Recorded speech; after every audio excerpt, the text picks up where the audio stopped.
हम सबके पास कोई ना कोई पुराने किस्से व यादें ज़रूर होती है। उन किस्सों को याद करके हम उसमें डूब ही जाते हैं। उनमें से तो कुछ बचपन की, कॉलेज की, टूर की, स्कूल की, कोई इवेंट की तो कोई फंक्शन की। बहुत सारी यादें होती है।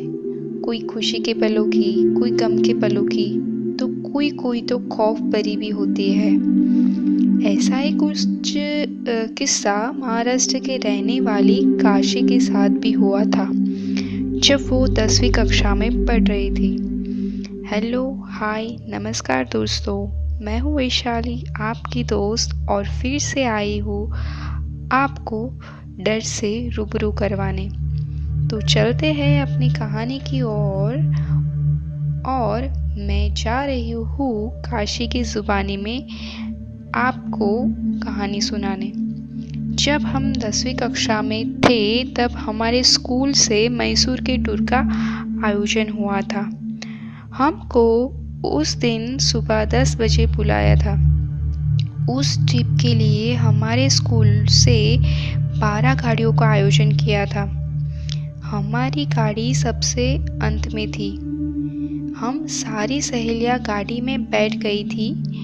कुछ ही देर में गाड़ी रवाना होने के वाली थी। हम सारी सहेलियां रास्ते में गाते, गुनगुनाते, हंसते खेलते जा रहे थे। हमको रास्ते में एक घने जंगल से गुजरना पड़ा था। उस रास्ते पर दूर दूर तक कोई इंसान का नामो निशान नहीं था।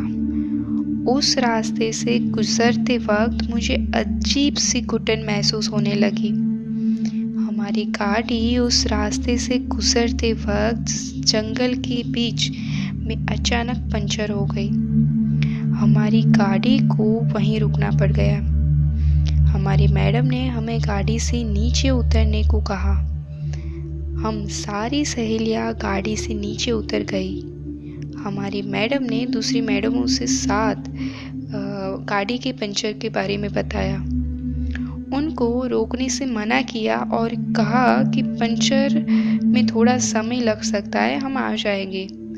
नीचे उतरने के बाद ड्राइवर ने हमें बताया कि यहाँ से 200 मीटर की दूरी पर एक छोटा सा ढाबा है। आप सभी लोग वहाँ जाकर चाय नाश्ता कर लीजिए और मैं गाड़ी का टायर बदल के आता हूँ।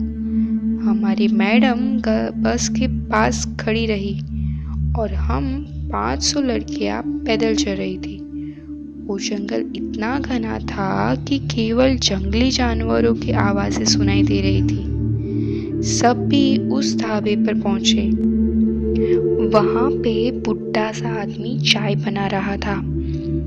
उसे देखकर मुझे एकदम से चक्कर जैसा महसूस हुआ और मैंने अपनी नज़र वहाँ से हटा ली। हम सभी लड़कियों ने वहाँ पर चाय पी। तब भी थोड़ी देर में जोर से वहाँ किसी औरत के चीखने की आवाज़ सुनाई दी। ऐसी आवाज़ सुनकर मैं और मेरी सहेलियाँ वहाँ पूरी तरह से डर गई थी। तब भी वो बुढ़ा आदमी लंगड़ाता हुआ जोर से जंगल की ओर भागा। तब भी मेरी सहेली को अचानक से उल्टियाँ होने लगी।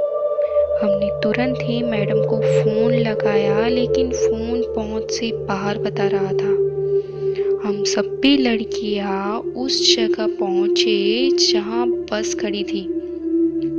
जब हम वहां पहुंचे तो हमारे होश उड़ गए कि बस कहाँ गायब हो सकती है। हम सभी पूरी तरह से सहम गए थे और हम सब उसी ढाबे पर चले गए। वो बुढ़ा आदमी भी वहाँ वापस आ गया था और उसने बताया कि इस जंगल में ऐसी चीखें आती रहती है और मुझे जंगल में कोई नहीं मिलता। उस बुढ़े आदमी की यह बात सुनकर हम और भी ज़्यादा डर गए। तभी अचानक हमारी बस आ गई और हमारी जान में जान आई। हम सारी लड़कियां भाग के बस में बैठ गई। हमने मैडम को पूछा, बस कहाँ गायब हो गई थी? तो मैडम ने कहा कि टायर तो बदल दिए थे, लेकिन डीजल भरवाने के लिए पीछे के पेट्रोल पंप में गए थे। ये सुनकर हमारी जान में जान आई। मेरी सहेलियाँ उस बुढ़े आदमी को बाय बाय कर रही थी। थोड़ी देर चलने पर मैंने जैसे ही पीछे मुड़ के देखा तो ढाबा डस हो गया था।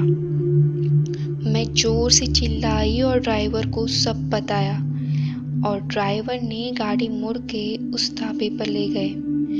गाड़ी से नीचे उतर के देखा तो ढाबा तो पूरी तरह से नष्ट हो गया था, लेकिन वो बुढ़ा आदमी वहां से गायब था और कहीं नजर नहीं आ रहा था।